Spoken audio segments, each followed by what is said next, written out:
In the soft amber light of dawn, as mist rises from the seven hills, and the Tiber flows quietly toward the distant sea, Rome awakens to the rhythm of an empire that spans 3 continents and touches the lives of 50 million souls. The year is 117 of the Common Era, and the city that began as a cluster of mud brick huts along a river bend has grown into something unprecedented in human history. A dominion so vast that its borders stretch from the moors of northern Britain to the sun-baked sands of the Sahara, from the Atlantic shores of Portugal to the ancient cities of Mesopotamia, where civilization first took root. The streets of the capital pulse with the quiet confidence of a world power at its zenith, where marble columns gleam like polished ivory in the morning light, and fountains sing their eternal songs in countless courtyards. Merchants from Alexandria discuss grain shipments with traders from Gaul, their voices mingling in the cosmopolitan symphony that has become Rome's daily soundtrack. The scent of baking bread drifts from bakeries that will feed 1 million inhabitants before the day is done, while somewhere in the distance, the measured tread of legions echoes against ancient stones, a reminder of the military might that has carved this empire from the raw material of conquest and diplomacy. Under the steady hand of Marcus Ulpius Traianus, known to history simply as Trajan, the Roman Empire has reached its greatest extent, a sprawling testament to human ambition and organizational genius that encompasses 25% of the world's population. Born in the distant province of Hispania, Trajan embodies the cosmopolitan spirit of his age, a soldier-emperor whose weathered hands have shaped not merely the fate of armies, but the very contours of the civilized world. His reign, now in its 19th year, has witnessed territorial expansion on a scale that would have seemed impossible to the Republic's founders, yet achieved with a methodical precision that speaks to centuries of accumulated military wisdom. The emperor's campaigns in Dacia, that rugged land beyond the Danube, where fierce warriors once threatened Rome's northern frontiers, have become the stuff of legend carved in stone and celebrated in verse. For 6 long years, Roman legions struggled through mountain passes and dense forests, facing an enemy who fought with the desperate courage of those defending their ancestral homes. The Dacian king Decebalus, a ruler whose name still carries the weight of tragic nobility, marshaled his people in a resistance that would echo through the centuries, his hilltop fortresses standing like defiant fists against the inevitable tide of Roman expansion. Through 2 bitter wars, the clash of arms rang across the Carpathian peaks, while eagles soared above valleys soon to flow red with the blood of both peoples. Roman siege engines, their wooden frames groaning under the strain of massive stones, battered against Dacian walls built from the living rock of mountainsides. Engineers diverted entire rivers to flood enemy positions, while auxiliary cavalry from Germanic tribes rode alongside Italian legionaries in pursuit of a victory that would secure Rome's borders for generations. The very landscape seemed to bend beneath the weight of empire, as roads carved straight lines through wilderness, their paved surfaces carrying the measured step of conquest toward the Dacian capital of Sarmizegetusa. When that final citadel fell in 106, the wealth of Dacia's gold mines flowed southward like a golden river, financing the grand construction projects that would transform Rome into a city of marble and wonder. The precious metal, extracted from veins deep within ancient mountains, funded aqueducts that brought crystal-clear water from distant springs, basilicas whose soaring arches defied gravity itself, and forums where the business of empire unfolded beneath vaulted ceilings that captured and amplified the voices of senators and merchants alike. Trajan's column, that magnificent spiral of marble rising toward the sky, tells the story of these campaigns in exquisite detail, its carved figures frozen in eternal procession around the monument's ascending shaft. But the emperor's ambitions stretched far beyond the Danube's banks, eastward toward the ancient lands where Alexander once dreamed of world dominion. Armenia, that mountainous buffer state between Rome and Parthia, became the stage for a diplomatic and military masterstroke that added another province to Rome's growing collection. The Armenian highlands, where snow-capped peaks pierce clouds heavy with the promise of winter storms, witnessed Roman standards planted in soil that had known Greek phalanxes and Persian cavalry, Median chariots and Assyrian siege towers. In those windswept valleys, where ancient trade routes converged like tributaries feeding a great river, Roman garrisons established themselves with the patient thoroughness that characterized all imperial endeavors. Armenian nobles, their silk robes rustling in council chambers, warmed by braziers of glowing charcoal, learned to balance ancestral loyalties with the practical necessities of Roman rule.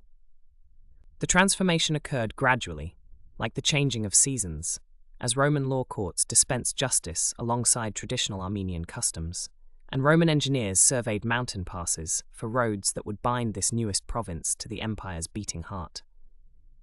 Yet it was in Mesopotamia that Trajan's greatest gamble unfolded. A campaign that would push Roman power to its absolute limits and establish borders that stretched the very concept of empire beyond any reasonable expectation of permanence.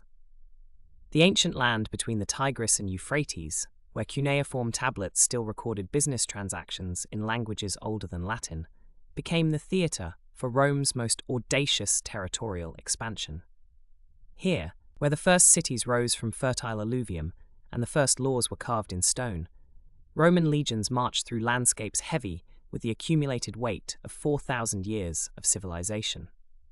Ctesiphon, the Parthian capital, fell to Roman assault in 116 after a siege that tested every aspect of imperial military engineering. The city's massive walls, built from sun-baked brick and reinforced with towers that scraped the desert sky, crumbled before the methodical application of Roman siegecraft. Catapults hurled stones the size of wine barrels while battering rams, their bronze heads shaped like the heads of mythical beasts, pounded against gates that had defied armies since the time of the Achaemenids. When the city finally surrendered, its treasures filled wagon trains that stretched for miles across the Mesopotamian plain, while Parthian nobles watched their world transform beneath the eagle standards of Rome. The creation of new provinces followed with bureaucratic efficiency that would have impressed the pharaohs of ancient Egypt. Mesopotamia and Assyria joined the imperial roster, their governors appointed from among Trajan's most trusted lutenaries, men who understood both the burden of command and the delicate art of ruling peoples whose customs predated Rome by millennia. Administrative centers rose from existing cities, their Roman architects working alongside local craftsmen to create hybrid structures that honored both imperial authority and regional tradition. In the markets of Babylon, where merchants had traded since the dawn of recorded history, Roman currency began to circulate alongside Persian silver and Mesopotamian grain. The great ziggurat still dominated the skyline, its stepped sides climbing toward heaven like a stairway built by giants, while Roman tax collectors established offices in buildings that had sheltered Chaldean astronomers and Babylonian priests. The transformation represented more than conquest. It embodied the Roman genius for absorption, the empire's remarkable ability to digest foreign cultures while somehow preserving their essential character within the greater imperial framework. Along the Persian Gulf's northern shores, Roman naval bases sprouted like flowers after spring rain, their harbors sheltering galleys whose sails bore the mark of Roman eagles. The warm waters that had carried Phoenician traders and Persian treasure fleets now reflected Roman standards, while warehouses filled with exotic goods destined for markets in distant Gaul and Britain. Spices from India, silk from the mysterious lands beyond Parthia, and pearls from the Gulf's depths all flowed northward along roads that Roman engineers had carved through desert rock with characteristic determination and precision that would endure for centuries beyond the empire's eventual retreat from these distant shores. As Trajan's legions secured the furthest reaches of Roman dominion, the capital itself stood as the gleaming heart of this vast empire, a city that had grown from 7 humble hills into the most magnificent urban center the world had ever witnessed. Rome in the early 2nd century was not merely a collection of buildings and streets, but a living testament to imperial power, where marble and bronze told the story of conquest across 3 continents, and where the architectural ambitions of emperors had transformed the landscape into something approaching the divine. The approach to Rome along the great consular roads revealed the city's majesty gradually, like the slow unveiling of a masterpiece. Travelers would first glimpse the aqueducts, marching across the Campagna in perfect stone arches, carrying the lifeblood of mountain springs to feed the million souls who called the eternal city home. These engineering marvels stretched for miles across the countryside, their massive stone piers rising and falling with the contours of the land, carrying fresh water from distant sources through a network so sophisticated that it would not be matched again for more than 1,000 years. The Aqua Claudia and Aqua Anio Novus stood particularly imposing, their double-tiered arcades creating cathedral-like spaces beneath, where shepherds sheltered their flocks and merchants rested in the cool shadows cast by Roman engineering genius. Drawing closer to the city walls, the landscape began to transform into something more densely populated and grandly conceived. Villas dotted the hillsides, their red-tiled roofs catching the Mediterranean sun, while elaborate tombs lined the roads in accordance with ancient law prohibiting burial within the city proper. These monuments to the dead were themselves marvels of craftsmanship, rising in pyramids, towers, and temple-like structures that proclaimed the wealth and status of Rome's elite, even in death. The most spectacular of these funerary monuments created entire neighborhoods of the departed, their marble facades gleaming white against the green of cypress groves, planted to provide eternal shade for the souls of the departed. The walls of Rome themselves, rebuilt and expanded over centuries, rose like mountain cliffs from the surrounding plain, their massive blocks of travertine and brick creating an unbroken barrier that spoke of both defensive necessity and imperial pride. These fortifications, punctuated by towers and gates, enclosed not just a city, but an entire world, within whose boundaries lived representatives of every corner of the empire, speaking dozens of languages and worshipping countless gods, all united under the protective embrace of Roman law and Roman stone. Entering through one of the great gates was to step into a realm where human ambition had been given form in marble and gold. The Forum Romanum, though ancient by Trajan's time, remained the beating heart of Roman civic life, its sacred precincts filled with temples whose columns rose like forests of stone toward the heavens. The Temple of Jupiter, Optimus Maximus on the Capitoline Hill, dominated the skyline, its massive form rebuilt multiple times, but always maintaining its position as the most sacred space in the Roman world, where triumphing generals offered thanks to the king of the gods, and where the sacred geese still wandered, descendants of those that had once saved Rome from Gallic assault. But it was Trajan's own contribution to Rome's architectural splendor that truly marked the city's golden age. The Forum of Trajan, completed with the spoils of Dacian gold, represented the apex of Roman imperial building, a complex so vast and magnificent that it dwarfed even the achievements of his predecessors. The Forum's entrance was marked by a triumphal arch that served as a gateway between the ordinary world and the realm of imperial majesty beyond.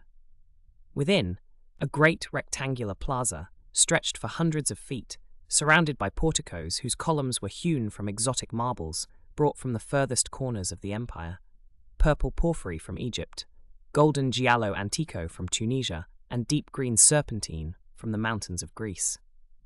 At the Forum's heart stood Trajan's Column, a masterpiece of narrative sculpture that spiraled skyward in a continuous frieze depicting the emperor's Dacian campaigns.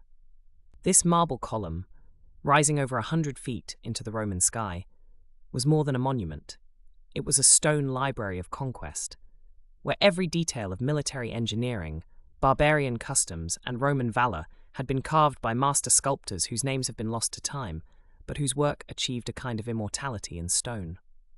The column's base contained the emperor's burial chamber, making it both a celebration of victory and a preparation for the eternal rest that awaited even the greatest of mortals.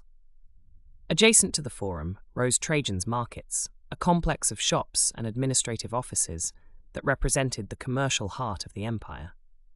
These multi-story structures, built into the slopes of the Quirinal Hill, housed merchants selling goods from Britain to India, their vaulted corridors creating a covered marketplace where the wealth of the world was displayed and exchanged.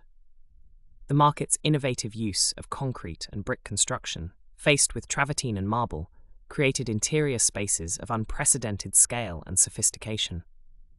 Their curved walls and soaring ceilings, anticipating architectural developments that would not be seen again until the Renaissance. The Colosseum, though built a generation earlier under the Flavian emperors, reached its full glory during Trajan's reign, when the emperor's largesse provided increasingly spectacular games for the Roman people. This amphitheatre, the largest ever built, could hold over 50,000 spectators in its carefully designed tiers, where social hierarchy was made visible in stone. Senators in the front rows, citizens in the middle sections, and the urban masses in the upper reaches closest to the sky.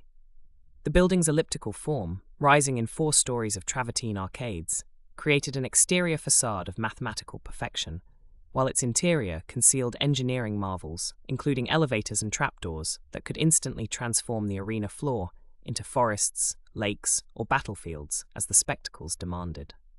The Pantheon, rebuilt by Hadrian, but conceived during this golden age, represented perhaps the most perfect architectural achievement of Roman civilization. Its massive concrete dome, unreinforced yet somehow eternally stable, created an interior space that seemed to capture the very heavens within its curved embrace. The oculus at the dome's apex allowed the sun's rays to move across the interior like a celestial sundial, marking the passage of time while creating an ever-changing interplay of light and shadow on the marble surfaces below. This temple to all the gods embodied Roman religious tolerance and architectural ambition in equal measure, its perfect proportions creating a sense of divine presence that transcended any particular deity or cult. Throughout the city, public baths rose like palaces, dedicated to the cult of cleanliness and social interaction. The baths of Trajan, built over the ruins of Nero's Golden House, covered dozens of acres with their elaborate sequence of hot, warm, and cold pools, surrounded by libraries, gymnasiums, and gardens where Romans of all classes could mingle in the democratic luxury of shared bathing. These thermae represented Roman engineering at its most sophisticated, with hypercoursed heating systems that circulated warm air through hollow walls and floors, creating tropical environments even in the depths of winter.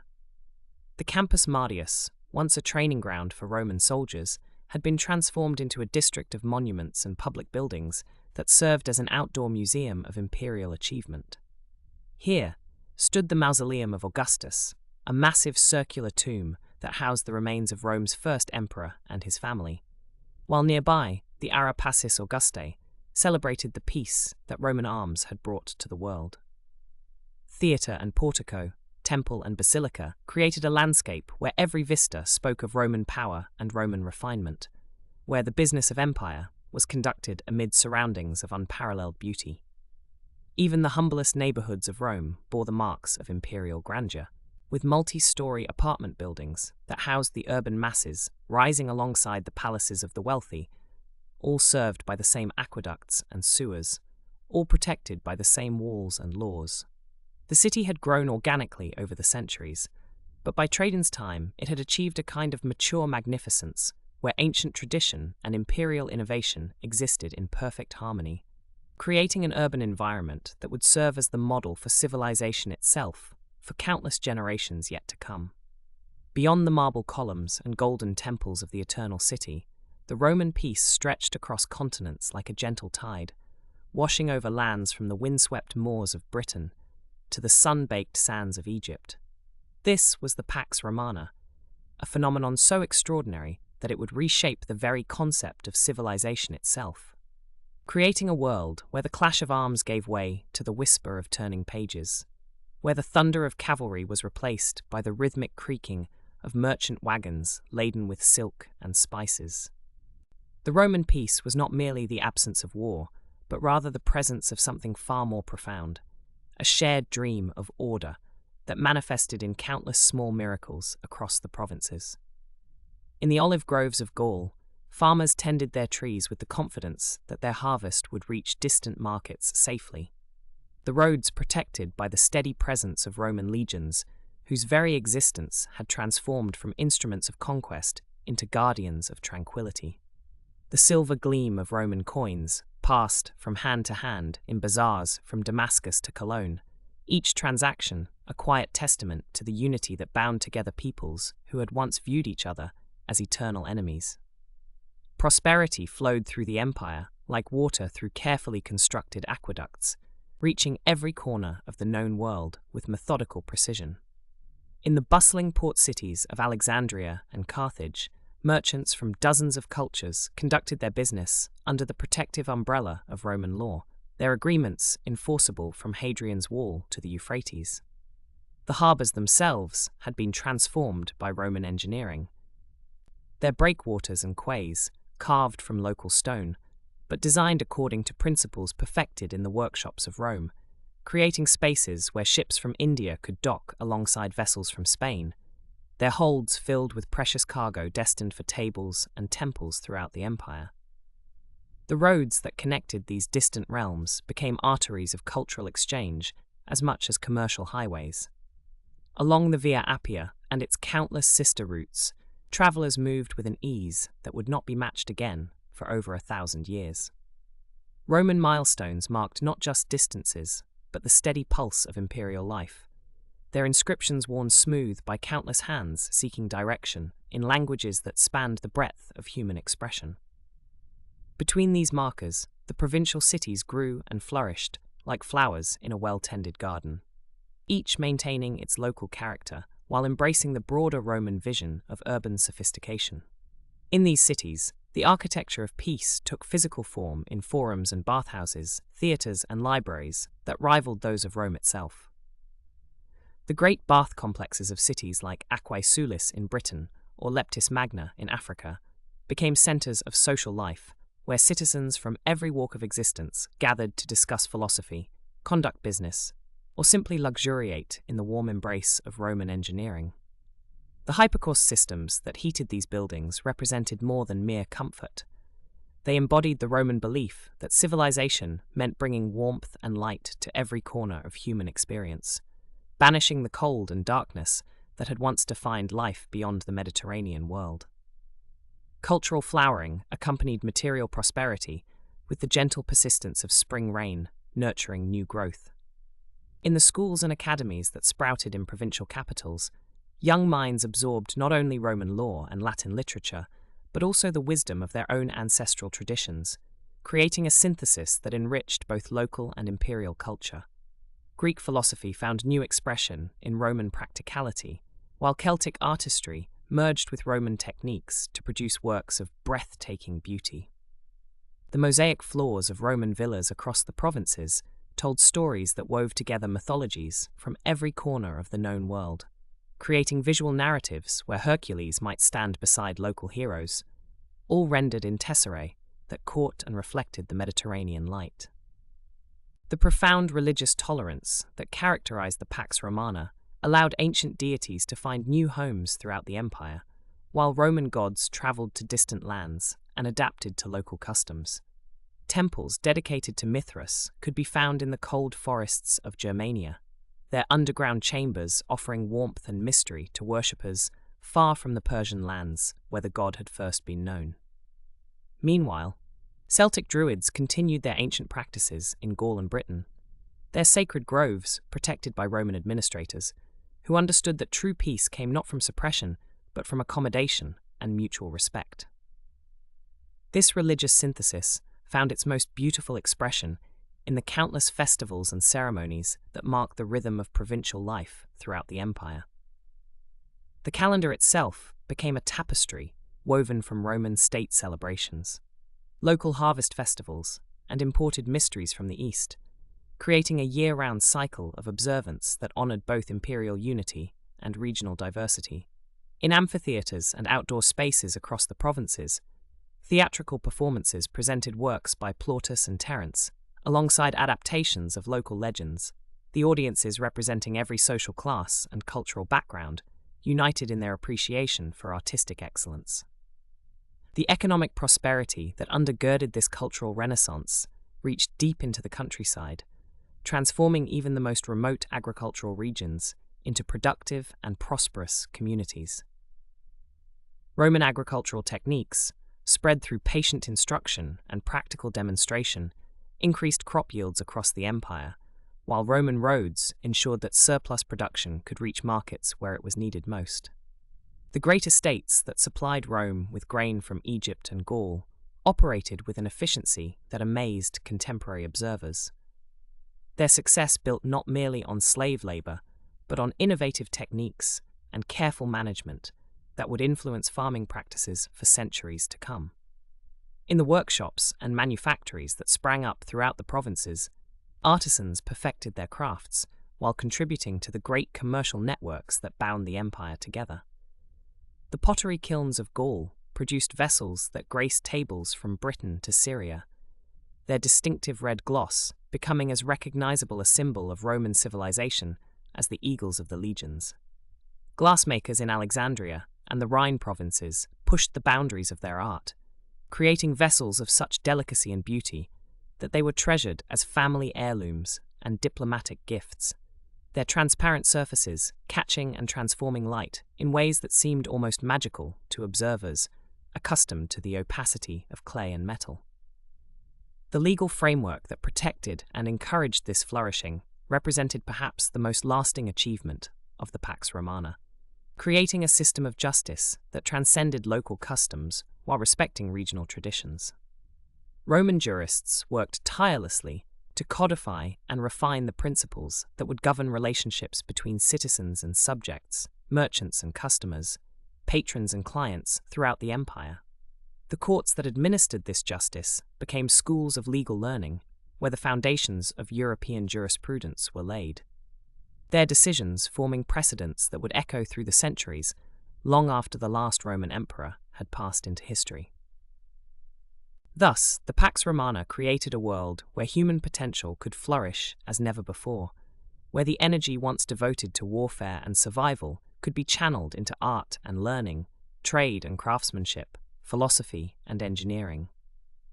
It was an achievement that transformed not just the political map of the ancient world, but the very concept of what civilization might become when guided by wisdom, protected by strength, and nurtured by the patient cultivation of human dignity across all boundaries of language, culture, and creed. This unprecedented peace had woven itself into the very fabric of daily existence across the empire, creating a rhythm of life that pulsed through every social stratum with remarkable consistency. In the grand villas that crowned the 7 hills of Rome, the morning light filtered through delicate glass windows, a luxury that spoke to the empire's mastery over distant trade routes, illuminating frescoed walls that depicted pastoral scenes from Greek mythology. The wealthy patricians who inhabited these marble sanctuaries began their days with the gentle splash of water from private fountains, the soft murmur of household slaves preparing the morning meal, and the distant hum of the city awakening beyond their garden walls. These aristocratic homes stood as monuments to Roman engineering prowess, with their hypercaust heating systems warming floors throughout the cooler months, and their sophisticated plumbing bringing fresh water from mountain springs dozens of miles away. The atrium, that central heart of the Roman domus, opened to the sky through its compluvium, allowing rainwater to collect in the impluvium below, while casting ever-changing patterns of light across the polished stone floors. Here, the paterfamilias would receive his morning visitors, conducting the ancient ritual of the salutace, where clients and dependents would offer their respects in exchange for patronage and protection. The air in these spaces carried the subtle fragrances of imported incense, the earthen scent of pottery amphorae filled with wine from distant vineyards, and the delicate perfumes worn by the matron of the house as she supervised her domestic domain. Beyond the tranquil courtyards of the wealthy, the city's arterial streets thrummed with an energy that seemed to pulse from the very stones themselves. The Via Appia and countless other roads that spider-webbed across the empire had transformed Rome into a vast beating heart, drawing goods, people, and ideas from every corner of the known world. Merchants from Gaul arrived with their wagons heavy with amber and furs, while Syrian traders brought silks that caught the morning light like captured sunbeams. The clatter of iron-rimmed wheels against stone pavement created a constant percussion that mixed with the calls of vendors, the lowing of oxen, and the rhythmic footfall of legionaries returning from distant campaigns. The Forum Romanum, that magnificent centre of political and commercial life, bustled with activity from dawn until dusk. Here, beneath the watchful gaze of marble emperors and gods, citizens from across the social spectrum mingled in ways that would have been impossible in earlier, less stable times. Senators in their purple-striped togas glided between columns while discussing matters of state, their educated Latin mingling with the rougher dialects of freedmen and slaves who hurried past bearing amphorae of olive oil or baskets of bread still warm from the bakeries that lined the nearby streets. The basilicas that framed the Forum provided cool respite from the Mediterranean sun, their soaring vaults echoing with the sounds of legal proceedings, business negotiations, and the endless chatter of a civilization at the height of its confidence. In the Subura and other densely populated neighborhoods, life unfolded in towering insulae that rose 6 or 7 stories into the Roman sky.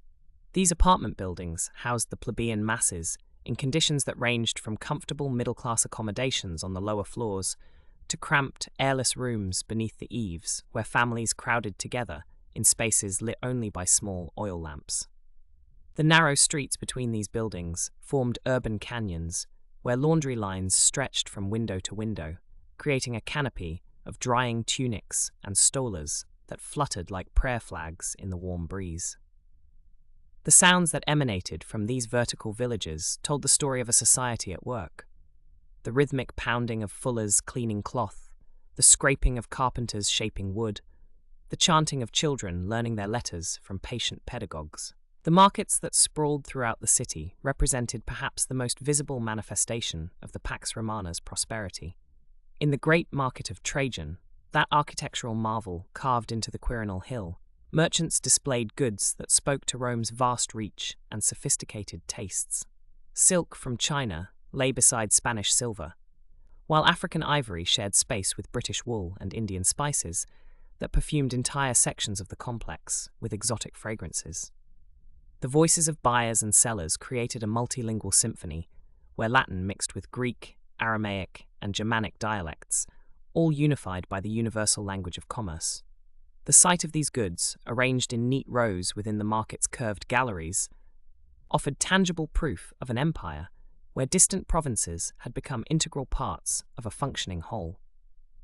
Food culture during this golden age reflected the empire's diversity and abundance in remarkable ways. The typical Roman's diet had expanded far beyond the simple fare of earlier Republican times to include delicacies that arrived via trade routes stretching from Britain to India.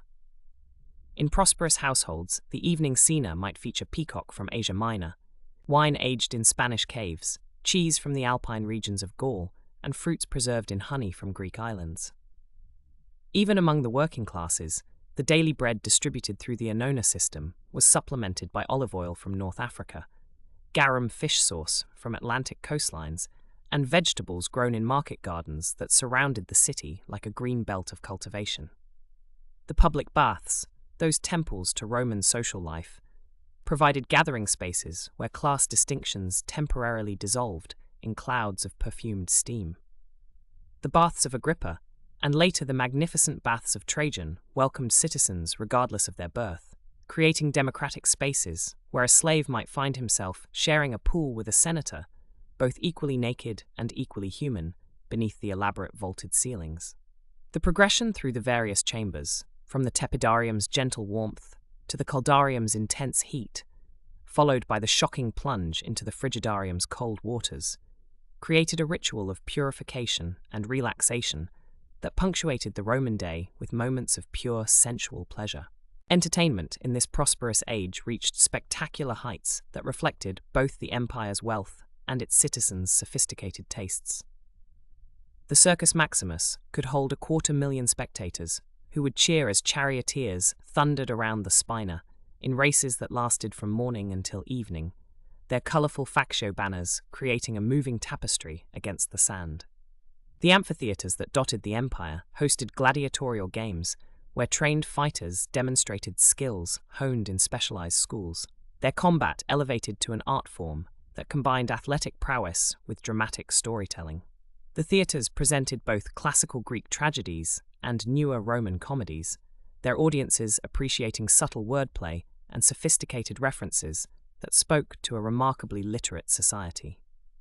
The religious life of Golden Age Rome reflected the empire's cosmopolitan character through its remarkable tolerance and syncretism. Traditional Roman deities shared temple space with Egyptian Isis, Persian Mithras, and countless local gods absorbed from conquered territories. The resulting spiritual landscape offered citizens multiple pathways to the divine, creating a religious marketplace as diverse as the commercial ones that supplied their material needs. Processions honoring various gods wound through the streets on festival days, their participants carrying sacred objects while chanting hymns in languages that trace the empire's expansion across continents. The smoke from countless sacrificial altars created a perpetual haze over the city, carrying prayers and offerings skyward in a visible manifestation of Roman pietas. This daily rhythm of life, from the marble halls of the wealthy to the crowded tenements of the poor, from the bustling markets to the contemplative gardens, created a civilization that seemed to have achieved a perfect balance between order and freedom, tradition and innovation, local customs and imperial unity, all sustained by the golden peace that Trajan's armies had secured across the known world. Beyond the marble columns of patrician villas and the echoing voices that filled the great marketplaces, the true backbone of Rome's golden age stretched across thousands of miles of frontier, where the disciplined ranks of the legions stood as living embodiments of imperial power. These were not merely soldiers, but the architects of civilization itself, carrying with them the weight of Roman law, engineering prowess, and an unwavering belief in their destiny to rule the known world. The legions of the 2nd century represented the culmination of nearly 8 centuries of military evolution, a force so perfectly honed that their very presence could transform wilderness into ordered provinces and turn barbarian tribes into Roman citizens. In the misty dawn light of Germanic forests, the measured tread of hobnailed sandals marked time against ancient earth as columns of legionaries moved with mechanical precision through landscapes that had never known such order. Each man carried not just his weapons, but the accumulated wisdom of generations of warfare, their movements guided by manuals that had been refined through countless campaigns across 3 continents. The scarlet cloaks that draped their shoulders caught the early sunlight like drops of blood against the dark green of untamed woodlands, while the polished bronze and iron of their armor gleamed with the practical beauty of instruments crafted for a singular purpose. The centurions who led these men embodied decades of experience, earned through service on frontiers from the Scottish Highlands to the sands of Syria, their weathered faces bearing witness to battles fought in every conceivable terrain and climate. These career soldiers had risen through the ranks not through birth or political connection, but through an unwavering competence that had been tested in the crucible of combat. Their vine staff of office, carried with casual authority, represented a chain of command that stretched back through an unbroken line to the very foundations of Roman military tradition, each generation passing down hard-won knowledge to the next. Along Hadrian's Wall, where the empire met the unconquered tribes of Caledonia, limestone blocks fitted with mathematical precision created a barrier that was as much a statement of Roman capability as it was a defensive fortification. The wall rose from the landscape like a stone river, following the natural contours of hills and valleys with an engineering genius that seemed to flow from the earth itself. Watchtowers punctuated its length at regular intervals, their elevated platforms offering commanding views across the northern wilderness, while providing secure positions for the signal fires that could carry messages across the breadth of Britain in a matter of hours. The fortresses that anchored these frontier works represented the height of military architecture, their rectangular layouts echoing the same principles of order that governed Roman cities and camps throughout the empire. Within walls of dressed stone, workshops hummed with the constant activity of armored smiths and weapon makers, their forges glowing like captured stars in the pre-dawn darkness as they shaped the tools of war with techniques passed down through generations of master craftsmen. Granaries built to withstand siege conditions held reserves of grain that could sustain entire legions through the harsh northern winters, while underground cisterns collected and stored rainwater with an efficiency that spoke to centuries of experience in maintaining isolated garrisons. The Rhine frontier presented different challenges, where the great river served as both highway and barrier between the civilized world and the Germanic tribes that pressed against Roman borders with increasing frequency. Here, the legions had constructed a series of interconnected fortifications that transformed the river into a militarized zone of control. With patrol boats moving constantly between fortified docks, while watchtowers maintained visual contact across miles of forest and marshland. The legendary camps along the Rhine had evolved over generations into permanent settlements, their walls encompassing not just military structures, but civilian quarters, temples, and markets that served the families of soldiers and the traders who followed the legions wherever they established themselves. In these river fortresses, the sound of Latin mingled with Germanic dialects, as auxiliary troops, drawn from recently conquered tribes, trained alongside veteran legionaries, their diverse origins gradually melding into a unified military culture that transcended the boundaries of birth and tribe. The auxiliary cavalry units, recruited from peoples renowned for their horsemanship, brought skills that complemented the disciplined infantry tactics of the legions, creating combined arms formations that could adapt to any tactical situation. Their horses, bred for endurance and trained for battle, moved with the fluid grace of creatures born to warfare, while their riders displayed an intuitive understanding of mounted combat that had been honed through generations of tribal warfare. The eastern frontiers presented yet another face of Roman military might, where the desert sun beat down on fortifications that seemed carved from the very bedrock of Syria and Mesopotamia. Here, the legions faced the sophisticated armies of Parthia and later Sassanid Persia, civilizations that possessed their own ancient traditions of warfare and engineering.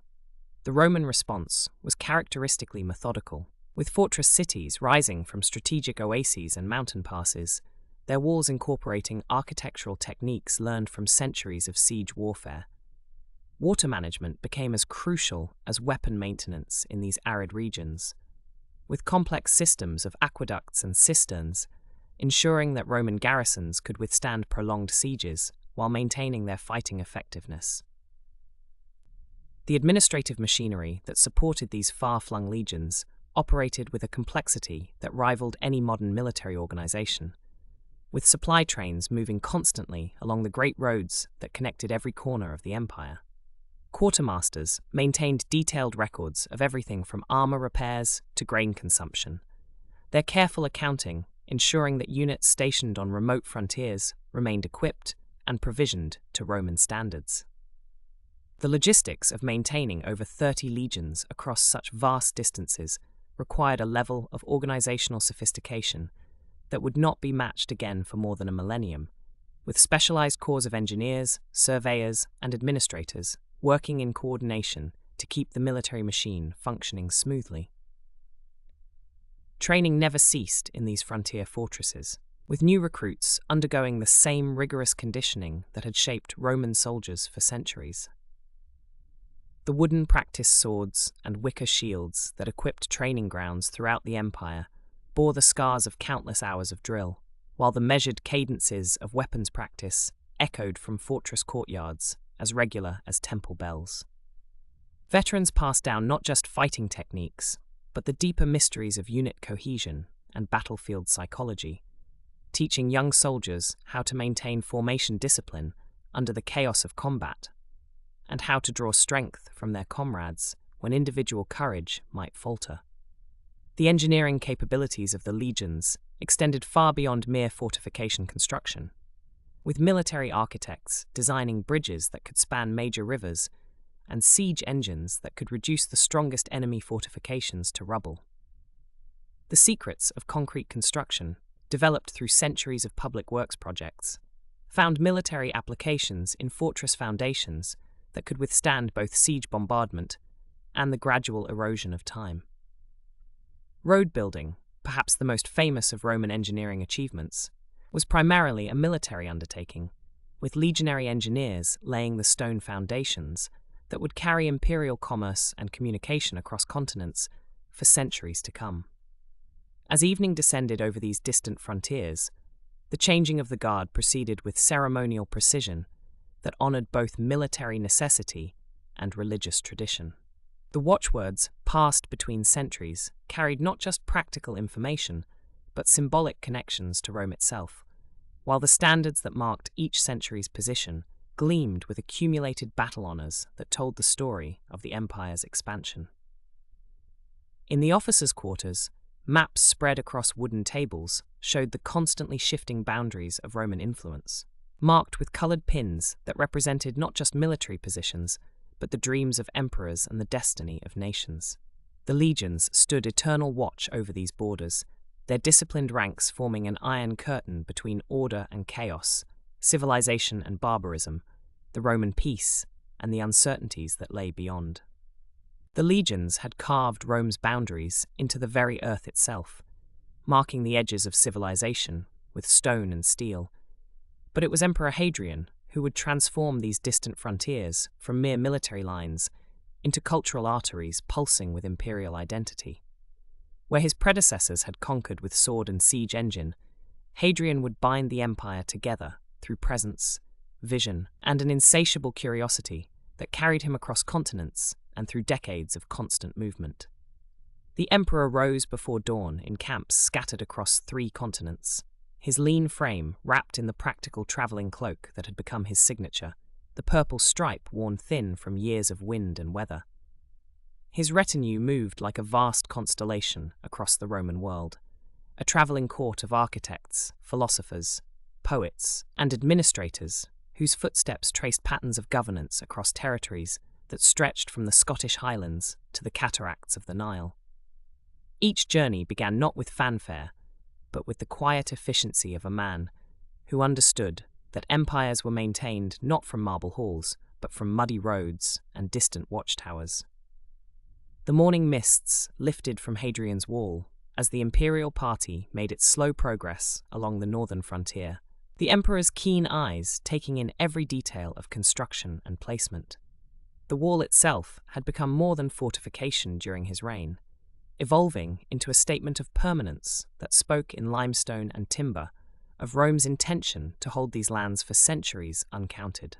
Local chieftains emerged from their hill forts to offer tribute and receive audience, their rough woolen cloaks and bronze torques gradually giving way to Roman-style tunics and citizenship papers as Hadrian's cultural transformation took root in even the most remote valleys.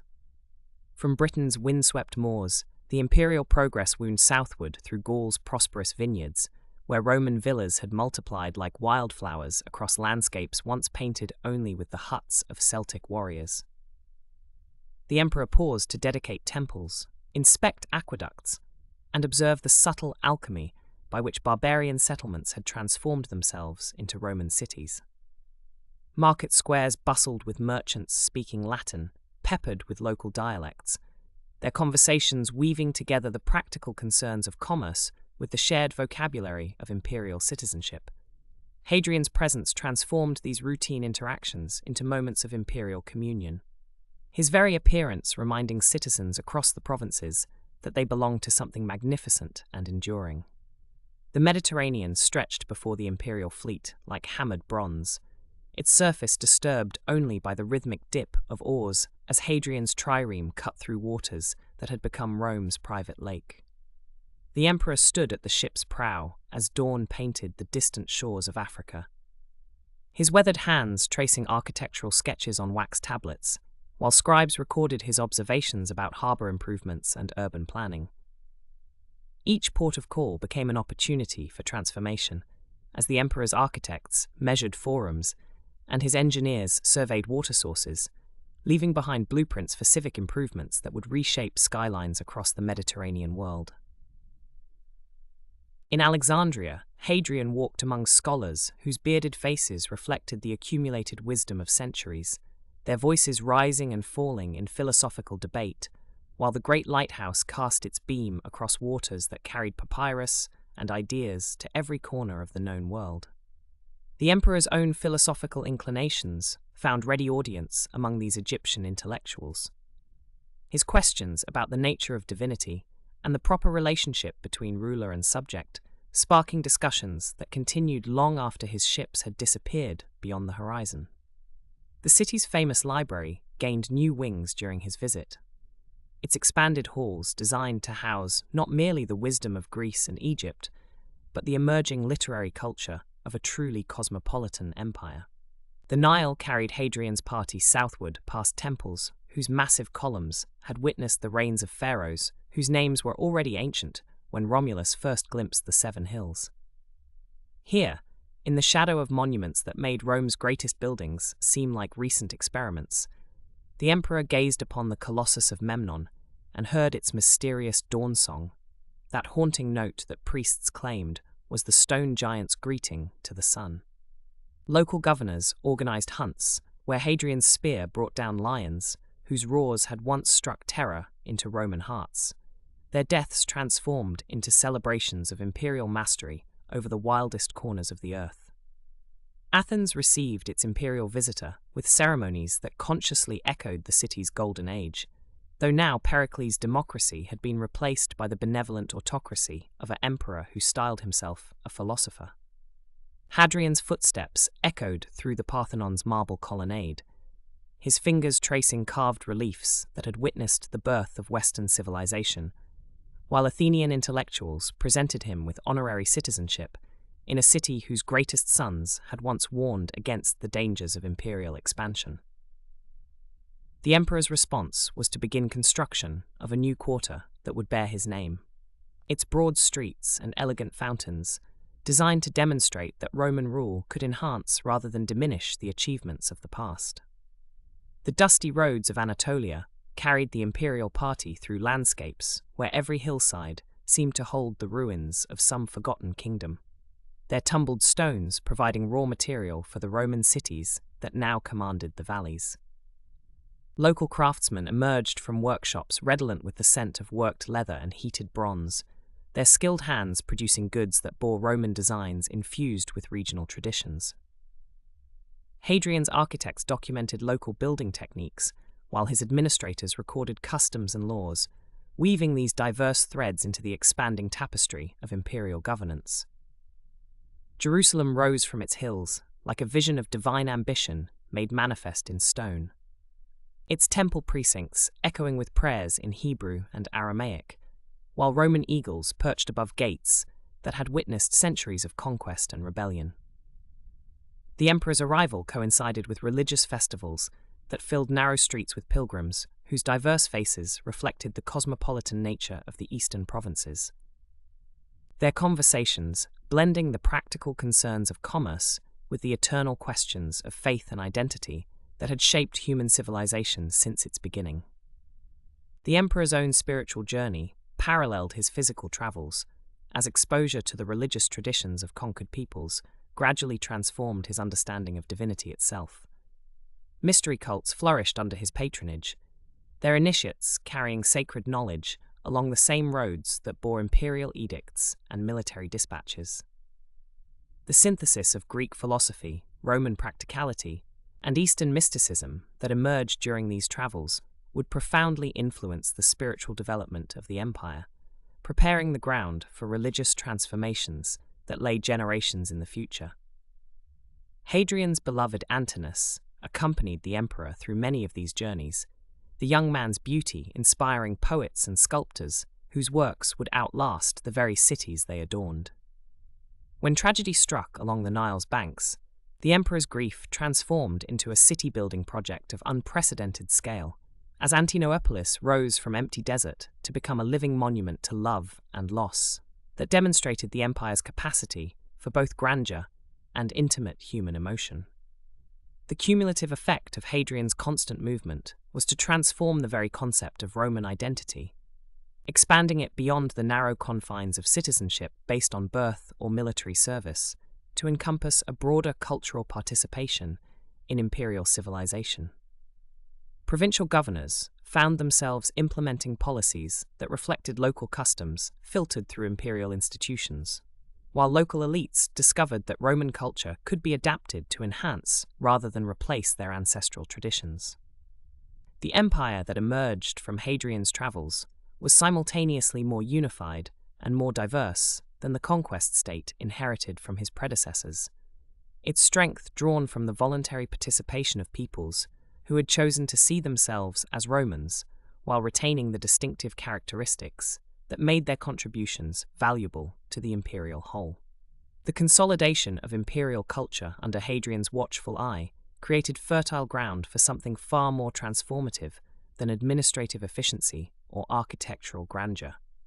Across the vast expanse of territories that stretched from the wind-swept moors of Britain to the sun-baked valleys of Egypt, a revolutionary network of commerce began to pulse with unprecedented vitality. The Roman economy, like the great aqueducts that carried mountain water to distant cities, channeled wealth and goods along carefully constructed pathways that spanned 3 continents and connected civilizations that had never before imagined such intimate contact. The Mediterranean, once a barrier between separate worlds, transformed into Rome's liquid highway. Its blue waters dotted with vessels whose sails caught winds that carried more than ships. They carried the dreams and ambitions of an empire at its zenith. Merchant galleys from Alexandria glided past fishing boats off the coast of Gaul, their holds heavy with papyrus scrolls, ivory tusks gleaming like captured moonlight, and amphorae filled with the finest oils that caught the golden Mediterranean sun in their ceramic curves. The rhythm of oars cutting through gentle swells created a percussion that echoed across harbours from Ostia to Carthage, where dockworkers moved with practiced efficiency, born of generations spent handling the treasures of distant lands. In the great port cities, warehouses rose like temples to commerce, their stone walls containing riches that would have seemed mythical to earlier generations. Silk threads from the distant Ceres, so fine they seemed spun from captured starlight, lay carefully bundled beside casks of wine from vineyards that dotted the rolling hills of Gaul and Hispania. The purple dye that marked imperial privilege arrived in sealed containers from workshops along the Phoenician coast, where murex shells surrendered their precious colour in pools that reflected the eternal blue of the eastern sky. Precious stones from the mines of Dacia caught lamplight in midnight dark storage rooms, their faceted surfaces holding tiny fragments of illumination like captured memories of summer days. The great highways that Hadrian had travelled during his extensive journeys now carried more than imperial messages and administrative orders. Along the perfectly graded surfaces of Roman roads, endless processions of wagons groaned under loads that spoke of prosperity beyond the imagination of earlier ages. The Via Appia, stretching southward from Rome like a stone river, witnessed the passage of goods that told stories of an interconnected world.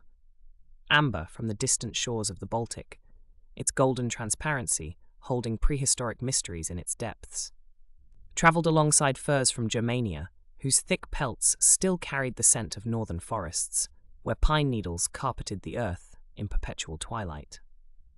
From the trading posts established along the Rhine frontier came treasures that spoke of contact with peoples beyond even Rome's extensive reach. Germanic tribes, once viewed primarily as potential adversaries, now participated in commercial relationships that brought their finest craftsmanship into Roman homes.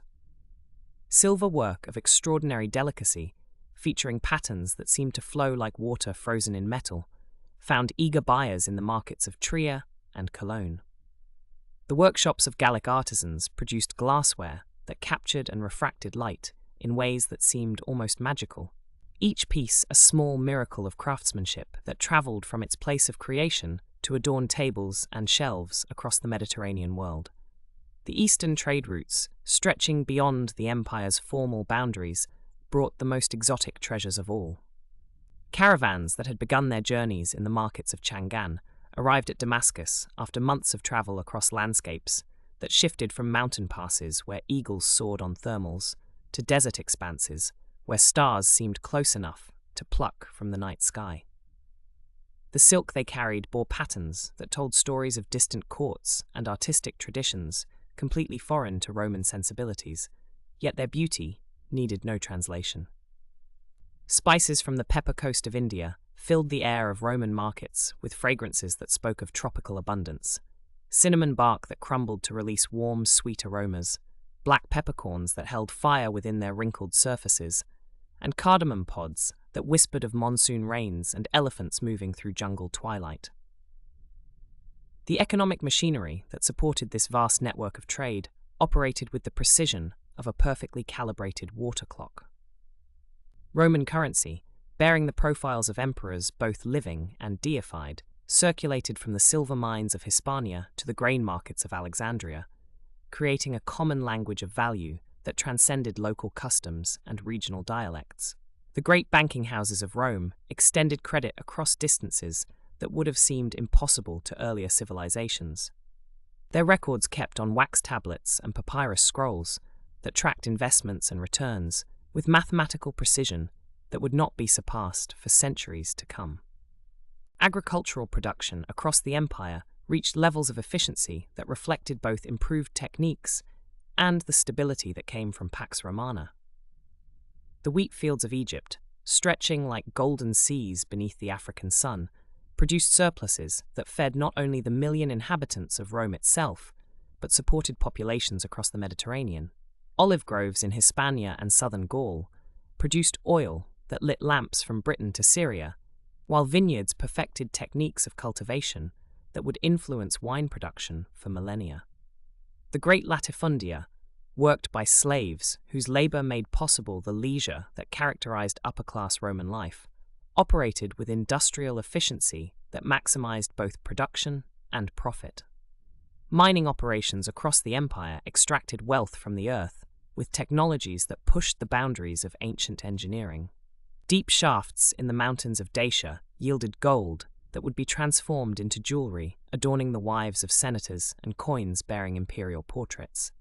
Silver mines in Hispania operated around the clock, their tunnels illuminated by oil lamps that cast dancing shadows on walls, where pickaxes rang against stone in rhythms that echoed through underground chambers. Lead mining in Britain provided material for the pipes and sheets that made possible the empire's greatest architectural achievements, while iron ore from Gaul supplied the raw material for everything from agricultural tools to military equipment. The workshops of the empire's cities hummed with activity that reflected both local traditions and imperial standardization. Potters in Gaul perfected techniques for producing the glossy red pottery known as terra sigillata, whose standardized forms could be found on tables from Scotland to Sudan. Glass workshops in the eastern provinces developed new techniques for creating vessels of unprecedented clarity and beauty, their products traveling westward along trade routes that connected the most distant corners of the Roman world. Textile production in cities across the empire employed thousands of workers who transformed raw materials from sheep, flax, and imported silk into fabrics that clothed both emperors and slaves, though in vastly different qualities and styles.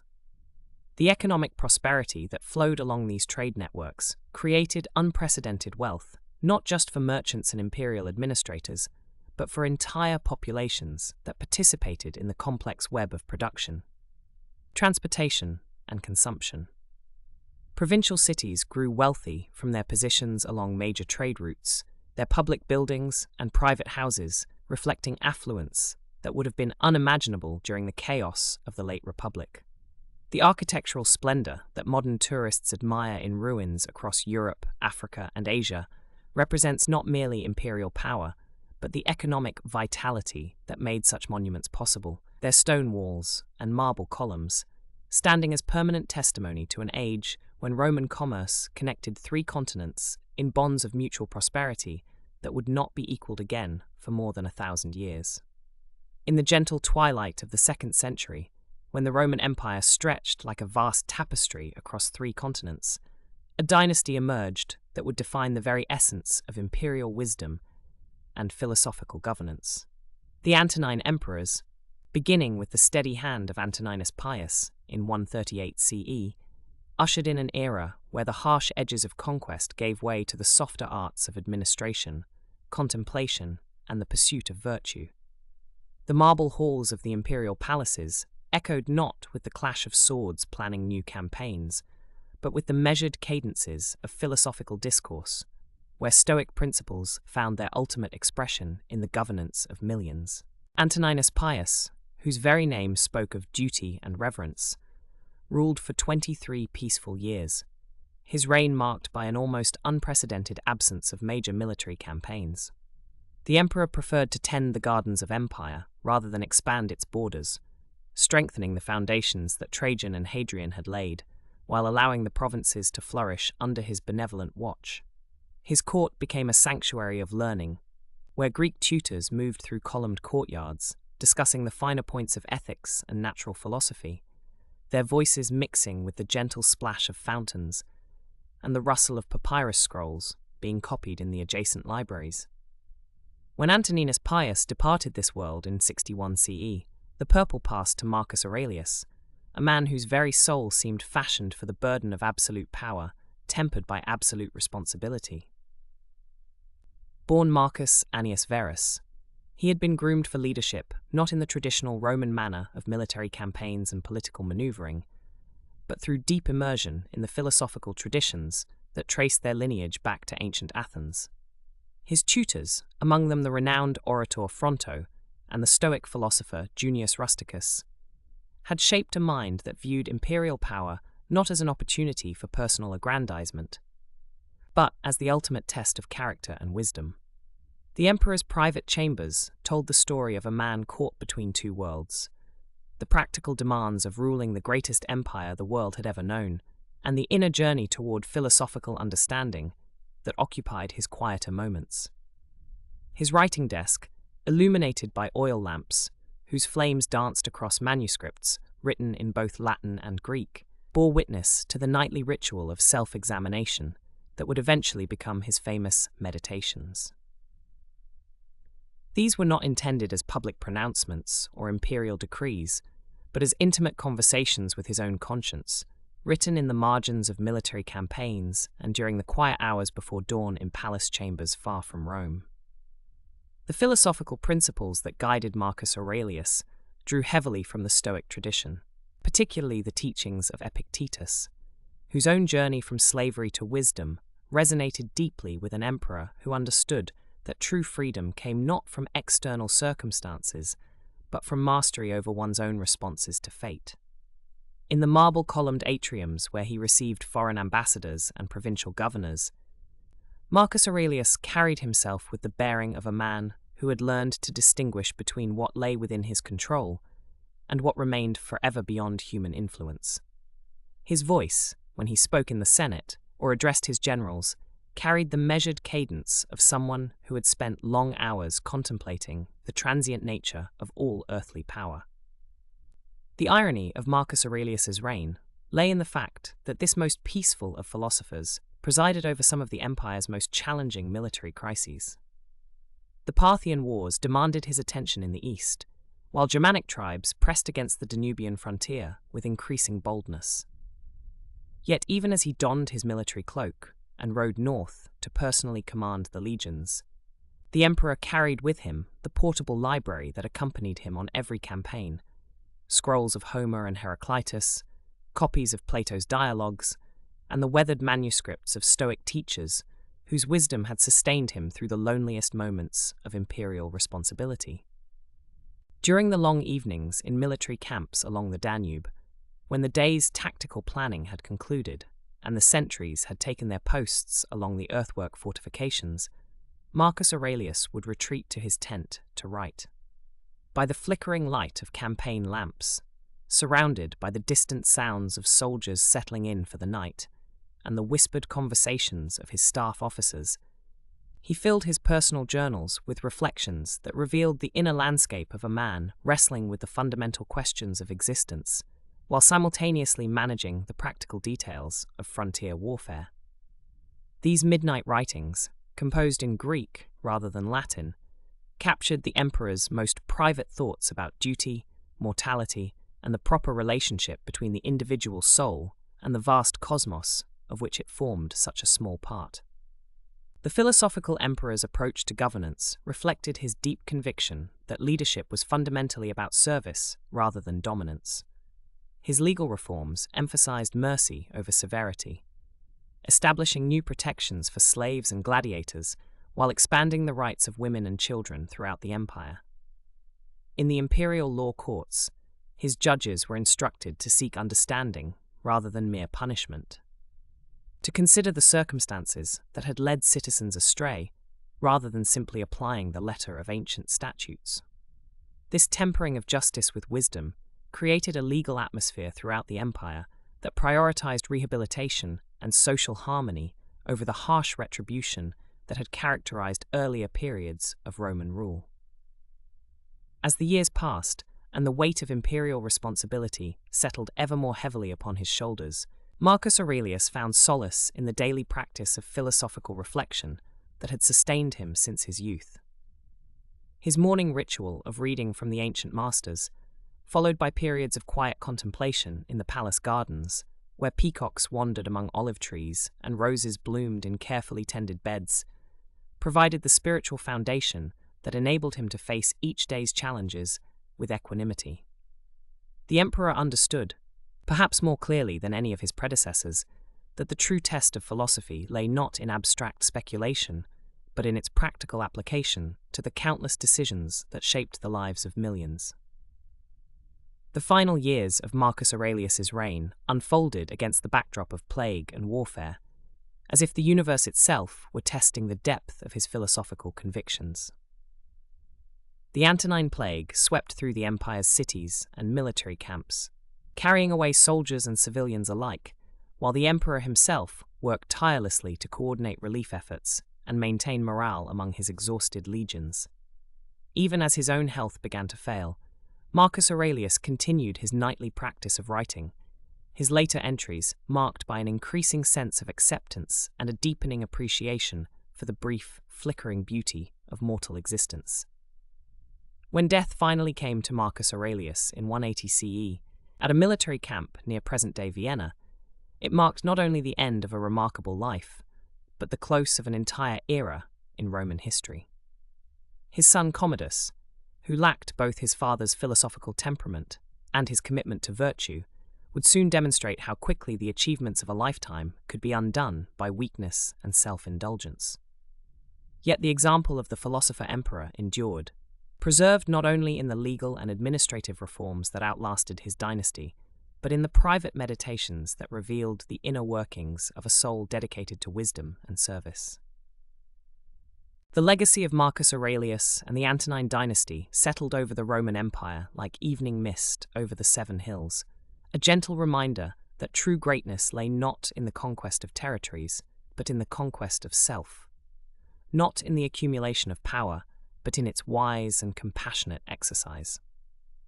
In the centuries that followed, as the empire faced new challenges and underwent profound transformations, the memory of the philosopher-emperor remained like a distant star, guiding subsequent generations toward the understanding that the highest form of leadership emerges from the marriage of practical wisdom and spiritual insight, creating moments of grace that illuminate the human condition long after the marble statues have crumbled and the golden eagles have been laid to rest.